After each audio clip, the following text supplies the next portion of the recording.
ভিডিঅ'টো ষ্টাৰ্ট কৰিছিলোঁ আবেলি 4:30মান বজাৰ পৰা। আচলতে ভিডিঅ'টো যোৱাকালি আছিলে, এডিট কৰিব নোৱাৰাৰ বাবে দিব পৰা নাছিলোঁ। যিহেতু আত্মসহায়ক গোটৰ মিটিং আছিলে আৰু ৰ'দটো ইমান চোকা, সেয়েহে যাওঁ নাযাওঁকৈ ওলাই ল'লোঁ। মানে আপাহঁতো সেই সময়তে পালেহি, সেয়েহে ধুনীয়াকৈ গৈ পালোঁগৈ। মানে মামীহঁতৰ ঘৰতে আছিলে, ওচৰৰে এগৰাকী। আৰু গৈ পোৱাৰ পাছতে সকলো লিখা মেলা সমাপ্ত কৰিলোঁ। কৰাৰ পিছতে ভাবিলোঁ ইমান ধুনীয়া দেখোন চেনেহীটো, কেনেদৰেনো ভিডিঅ' এটা নকৰাকৈ থাকোঁ। সেয়েহে ধুনীয়াকৈ ভিডিঅ'টো কৰি ল'লোঁ।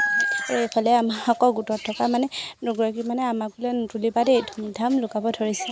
মই পিছে নুতুলিলোঁ, যিহেতু সিহঁতি তুলিব কৰা নাছিলে। যেতিয়া তুলিব ক'ব সিহঁতক নিশ্চয় দেখা দিম।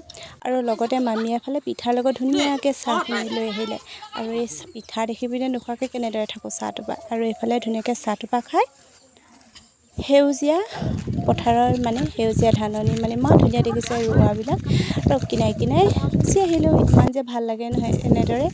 এফালে আকৌ বতৰটো গুহুম ঘাম কৰিছে, যিহেতু ছাতি চুনুমানক লৈ গৈছিলোঁ, সেইবাবে লৰালৰিকৈ ঘৰলৈ আহিলোঁ। আকৌ ঘৰত আহি পিনে এইফালে সন্ধিয়া ঔটেঙা, দাইল আৰু আলুৱেদি ধুনীয়াকৈ চব বনাই লৈ থাকোঁতে মায়ে বোলো এইফালে নামঘৰৰ পৰা প্ৰসাদ অলপ লৈ আহিলে। আৰু মই মিঠৈখিনি, মিঠৈভাগে চানাভাগে ছাইড কৰি ল'লোঁ।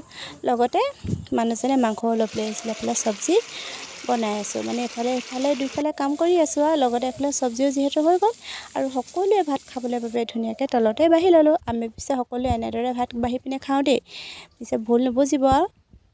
এনেদৰে খোৱা দেখি পিছে ভিডিঅ'টো কেনে পালে জনাবলৈ নাপাহৰিব। আজিলৈ পিছে ইমানেই।